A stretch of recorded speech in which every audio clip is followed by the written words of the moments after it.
Assalamualaikum warahmatullahi wabarakatuh. Salam sejahtera.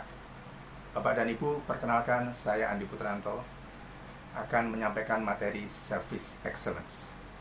Tapi sebelumnya mohon Bapak dan Ibu untuk mengosongkan gelas, yang artinya membuka hati dan pikiran agar lebih banyak bisa merasakan manfaat dari materi yang sangat penting dan menarik ini.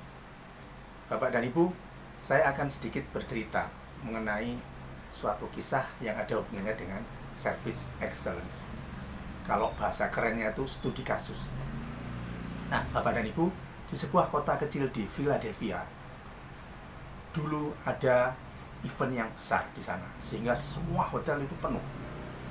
Semua hotel penuh, dan saat itu ada seorang suami istri yang sudah tua mencari hotel. Dari hotel ke hotel semuanya penuh, dan sampai akhirnya di hotel yang terakhir dia bertemu dengan petugas hotel yang sangat luar biasa. Nah, petugas hotel itu menyapa standar, "Selamat malam Bapak dan Ibu. Mohon maaf, hotel penuh semua di kota ini karena adanya event besar. Tetapi saya tidak akan membiarkan orang baik-baik seperti Bapak dan Ibu ini malam-malam hujan-hujan mencari hotel. Bagaimana Bapak dan Ibu untuk menginap di kamar saya? Terima kasih, waduh terima kasih sekali atas bantuannya." Nah, mereka menyampaikan seperti itu. Nah, Bapak dan Ibu, esoknya setelah membayar tagihan daripada kamar tersebut, bapak-bapak ini, bapak yang sudah tua ini menyampaikan kepada petugas hotel, "Kamu luar biasa. Kamu bekerja dengan hati, melayani dengan tulus. Seharusnya kamu itu menjadi CEO sebuah hotel besar di Amerika. Itu tugas saya, Bapak. Dan sudah seperti biasa, saya melakukan ini dengan senang hati." "Baik, saya senang sekali dan saya sangat terkesan. Untuk itu saya berjanji akan saya bangunkan hotel. Nanti kamu yang mengelola."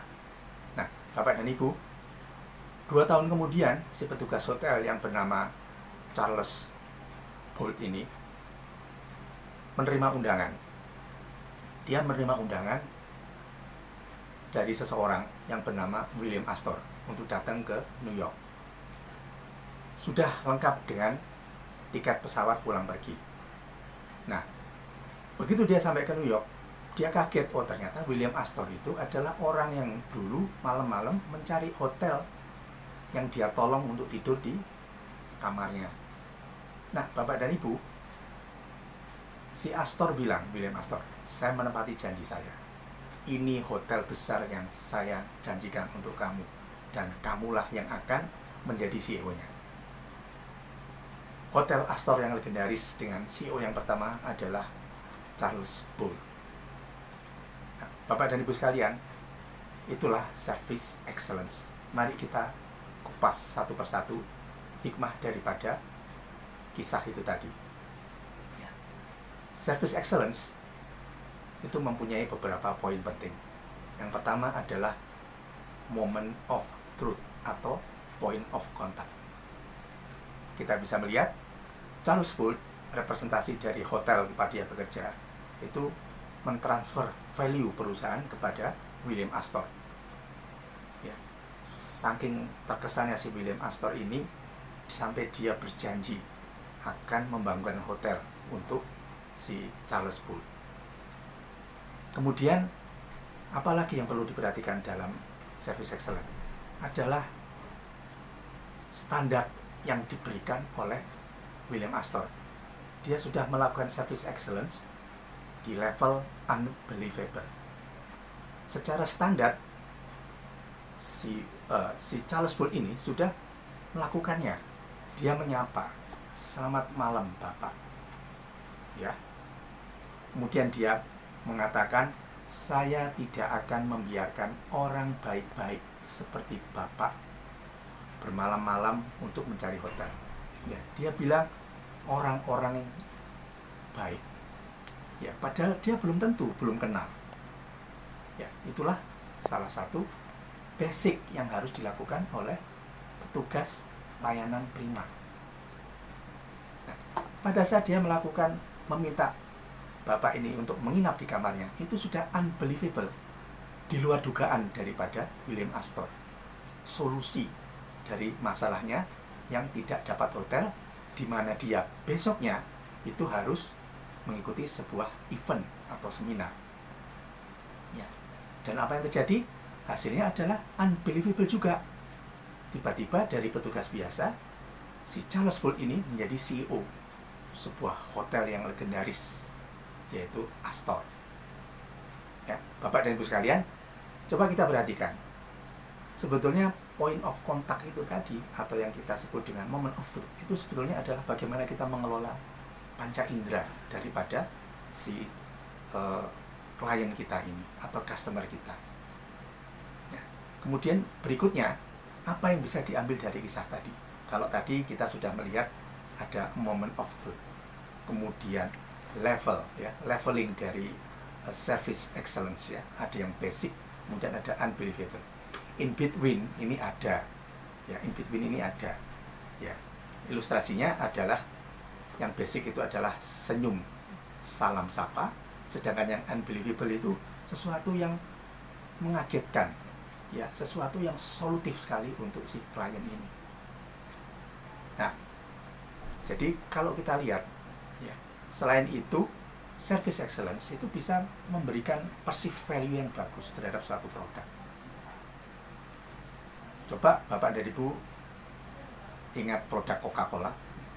Kalau Coca-Cola kita beli di kaki lima, maka harganya adalah hanya 3.500 atau 4.000. Tapi begitu dia disajikan di hotel bintang 5 dengan kemasan yang bagus, suasana yang bagus, dengan pramusaji yang rapih, bersih, maka dia charge ke Bapak sekitar 30.000 per botol dengan ukuran yang sama, tidak jadi masalah. Karena itu tadi, ya, service excellent bisa memberikan perceived value yang bagus untuk produk atau jasa itu.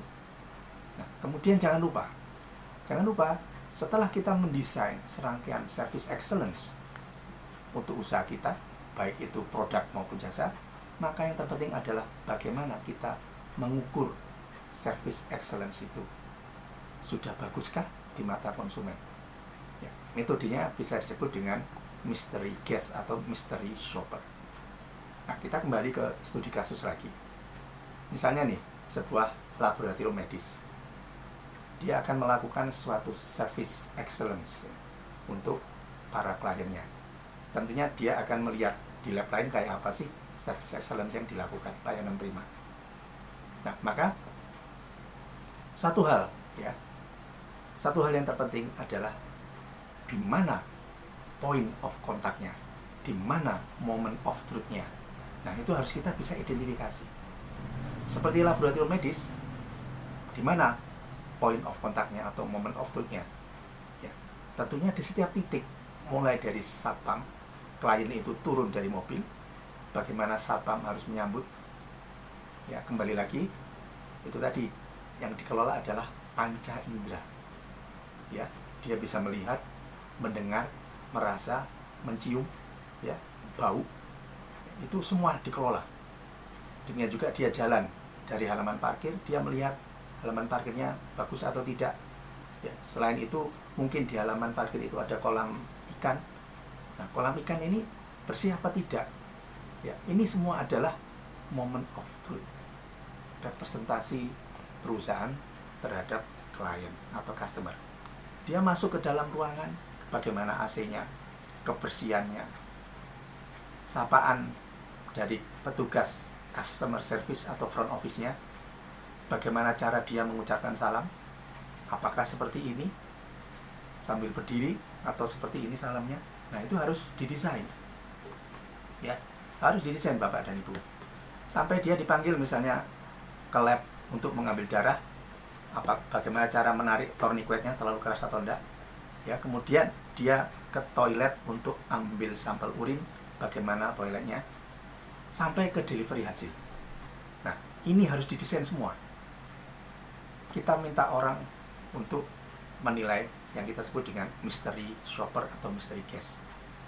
Hasilnya kita evaluasi, apakah serangkaian service excellence yang kita desain itu bagus atau tidak.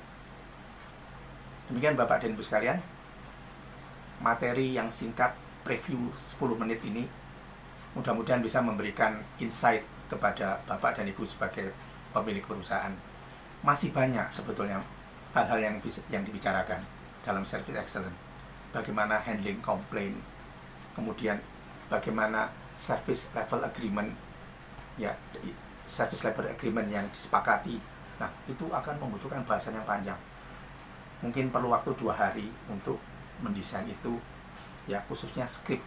The power of script ini sangat penting sekali sebagai salah satu cara untuk mengelola panca indera, salah satu cara untuk memenangkan di moment of truth itu. Baik, Bapak dan Ibu sekalian, terima kasih atas perhatiannya. Mudah-mudahan bermanfaat. Assalamualaikum warahmatullahi wabarakatuh.